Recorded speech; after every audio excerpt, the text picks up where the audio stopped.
मैं हूं डॉक्टर दानिश और आपके लिए लेकर आ गया हूं एक इंटरेस्टिंग वीडियो। इसमें आज हम एक चीज़ का पर्दाफाश करने वाले हैं। जैसा कि आप मुझे देखकर समझ ही चुके होंगे कि मैं किस बारे में स्पीच देने वाला हूं। मेरे गले में आप एक स्टेथोस्कोप देख रहे होंगे। तो आज मैं डॉक्टर होने के नाते आपको एक बहुत ही इम्पोर्टेंट बात बताने वाला हूं, जिसे आपने कभी नहीं देखा होगा, ना ही कभी सोचा होगा कि ऐसा भी कुछ है। बट इस वीडियो में मैं आज आपको बताऊंगा ब्रांडेड और एथिकल जेनेरिक दवाइयों के बारे में पूरी जानकारी देने वाला हूं। ब्रांडेड और लोकल दवाई होती क्या है, जेनेरिक और एथिकल दवाइयाँ होती क्या है, आखिर हमें कौन सी दवाई लेनी चाहिए और कौन सी नहीं लेनी चाहिए। इसी में कंफ्यूज आदमी रहता है, इसी में कन्फ्यूज़न में बना रहता है बार बार। और कई लोगों से आप दिन भर सुनते रहते होंगे कि ये लोकल दवाई है, ये जेनेरिक है, ये लोकल है, ये ओरिजिनल है। ये लोकल, ओरिजिनल, जेनेरिक, एथिकल का चक्कर क्या है, इसी का सलूशन लेकर मैं आज इस वीडियो में आ चुका हूँ। तो बने रहिए मेरी वीडियो के साथ एंड तक। तो चलिए शुरू करते हैं। दोस्तों, ये जो बात करते हैं ब्रांडेड यानी ओरिजिनल दवाई के बारे में, पहला ब्रांडेड, उसके बाद में आपको बताएंगे लोकल दवाई के बारे में या जेनेरिक जिसको बोलते हैं हम, एथिकल और जेनेरिक। एथिकल जो होती है दोस्तों, एथिकल बढ़िया स्टैंडर्ड दवाई होती है, और जो लोकल होती है उसको आप भाषा में सब लोकल ही कहते हैं। बट ऐसा कुछ नहीं है, इसी को मैं क्लियर करने वाला हूँ। तो चलिए बढ़ते हैं वीडियो की आगे की ओर। पहला है ब्रांडेड दवाई या ओरिजिनल दवाई। ओरिजिनल दवाई आखिर बनती कहाँ से है, कौन सी दवाई, ये दवाई ब्रांडेड या ओरिजिनल कौन सी कंपनी पहले बनाती है, और ऐसा क्या है इसमें कि इसका नाम ब्रांडेड रख दिया गया और जो दूसरी लोकल दवाई है उनको लोकल में जो परिवर्तित कर दिया गया। तो इसी को क्लियर करेंगे।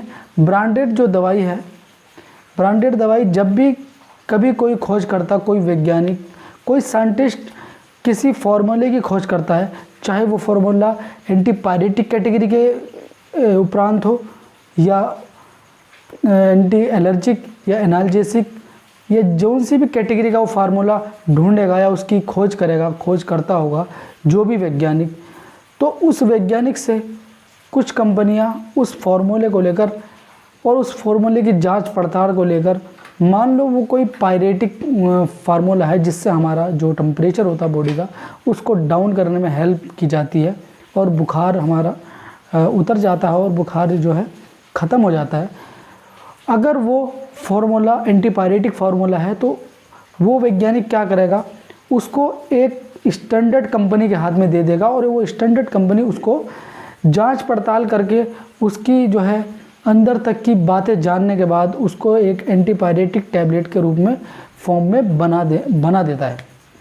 और उसको बनाने के बाद वो ये मांग रखता है कि मैं इस दवाई को अकेले ही 10 साल, 12 साल, 3-4 साल, जो जितना भी वो टाइम पीरियड मांगता है, उतने ही टाइम पीरियड के लिए उसको वो ही केवल मार्केट में सेल करता है। क्योंकि फार्मूला उसके पास है, फार्मूला उसने खोजा है, किसी वैज्ञानिक ने उसको दिया है, तो उसका हक बनता है कि वो पहले ही उस दवाई से कमाई करे या उस दवाई को मार्केट में उतारे। और जब तक वो चाहेगा, मैक्सिमम 13 से 15 साल तक वो उस प्रोडक्ट को मार्केट में अपना आप ही जो है बेच सकता है। उसके साथ में या उसके पहले ही, उसके टाइम पीरियड के पहले ही, अगर कोई भी कंपनी, दवाई की कोई भी कंपनी हो, उसको अगर बेचती है मार्केट से ख़रीद कर, उसके फॉर्मुलेशन को देखकर, उसके फार्मूले को देखकर, डिस्क्रिप्शन को देखकर उसको बनाना शुरू करती है और उसकी ही मार्केट में जाकर उसी फार्मूले को बेचती है या कहीं और उसको बेचती है, मानो उसके टाइम पीरियड के बीच में ही उसको अगर दवाई को बेचा जा रहा है दूसरी कंपनी के द्वारा, तो वो उसको अथॉरिटी नहीं मिलेगी। क्योंकि जो उसको बनाने वाला है, जो उसका स्टैंडर्ड जो मैन है, जो आदमी है, जो उस फार्मूले को खोजा हुआ है, जब तक उसका टाइम पीरियड ख़त्म नहीं होगा तब तक दूसरी कंपनियों को ये अथॉरिटी नहीं दी जाती कि वो इस कंपनी को मार्केट में प्रेजेंट कर सके, मार्केट में सेल कर सके। यही ब्रांडेड कंपनी का फार्मूला। और जब उसका टाइम पीरियड पूरा हो जाता है तो वो अदर कंपनियों से डील करता है वो उद्योगकर्ता और बोलता है कि मेरा अब टाइम पीरियड ख़त्म हो चुका है, आप इसको जेनेरिक रूप में परिवर्तित कर सकते हैं। दवाई कोई सी भी हो स्टैंडर्ड ही होती है। दवाई एसेप्टिक एरिया में तैयार की जाती है, स्टरलाइजेशन प्रोसेस होता है और कोई भी एंटी माइक्रोबियल या कोई भी माइक्रो ऑर्गेनिज्म या बाहर का फॉरेन पार्टिकल उस एसेप्टिक एरिया में नहीं जा सकता, क्योंकि अगर वो जाएगा तो वो हमारी दवाई को इन्फेक्टेड कर सकता है। और बहुत से पैरामीटर्स होते हैं जो कि उनकी पहले जांच पड़ताल की जाती है, उसके बाद ही दवाई मार्केट में जो है सप्लाई की जाती है। बहुत सारे पैरामीटर्स होते हैं, उन सब की जांच पड़ताल होने के बाद ही दवाई मार्केट में आती है। बात चल रही थी हमारी ब्रांडेड के बारे में। जैसे कि मैंने आपको बता दिया, जो भी उद्योग करता होगा, जो भी खोज करता होता है, पहले वो अपना टाइम पीरियड के अनुसार मार्केट में उस दवाई को चलाता रहता है।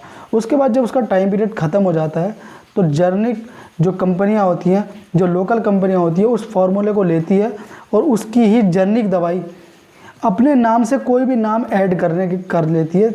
उसमें अगर आपकी मानो कोई कंपनी है, आप अपने नाम से भी उस दवाई को दवाई का रूप दे सकते हैं। बस ये है, दवाई का नाम अच्छा होना चाहिए और इम्प्रेशन वाला होना चाहिए। कोई भी नाम उसको दे सकते हो, बट आप उस दवाई का जो जेनेरिक है फॉर्मुलेशन चेंज नहीं कर सकते, उसका जो साल्ट है उसको चेंज नहीं कर सकते, उसका कंपनी नेम, उसका जो ठप्पा नेम होता है, जो आप मोटे मोटे पैरामीटर्स में देख रहे हैं, ये पैरामीटर्स जो होते हैं, ये जो है इसमें आप इसको कुछ भी चेंज कर सकते हैं, कोई भी नाम दे सकते हैं अपनी इच्छा के अनुसार।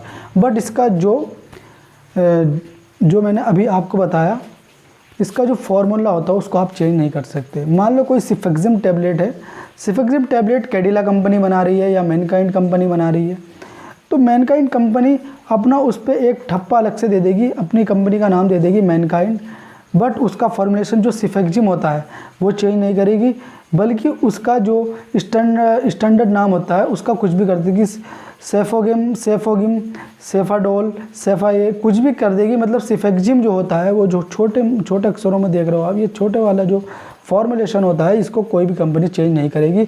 और जो उसका डिस्क्रिप्शन होता है उसको कोई भी कंपनी जल्द से चेंज नहीं कर सकती। उसका जो डिस्क्रिप्शन होता है, उसकी जो मात्रा होती है, कितनी मात्रा में एडिटिव्स है, कितनी मात्रा में जो है जो ये दवाई का पूरी मात्रा है, मानो कोई दवाई 20 mg 200 mg की है, उसमें 200 mg ही पूरी सिफेक्जिम का पूरी मात्रा उसमें डाली जाएगी और उसमें अदर से एडिटिव्स मिला दिए जाते हैं।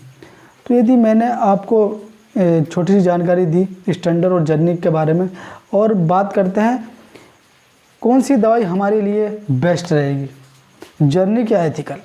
अधिकतर इसी में कन्फ्यूजन में बने रहते हैं सभी कि कौन सी दवाई ले, कौन सी ना ले। बट ऐसा कुछ नहीं है दोस्तों, दवाई कोई सी भी हो, वो किसी भी कंपनी, कोई भी कंपनी बना रही हो, सब कंपनी अच्छा काम करती है और सभी कंपनी एसेप्टिक एरिया में दवाई को तैयार करती है। ऐसा कुछ नहीं कि ये कंपनी लोकल है, इसका मतलब ये नहीं है कि वो उसमें कुछ अदर ऐड कर रही है। बस उसका लोगो चेंज हो जाता है, उसका अपना ब्रांड नेम चेंज कर देती है और उसकी जो पैकेजिंग होती है वो चेंज हो जाती है।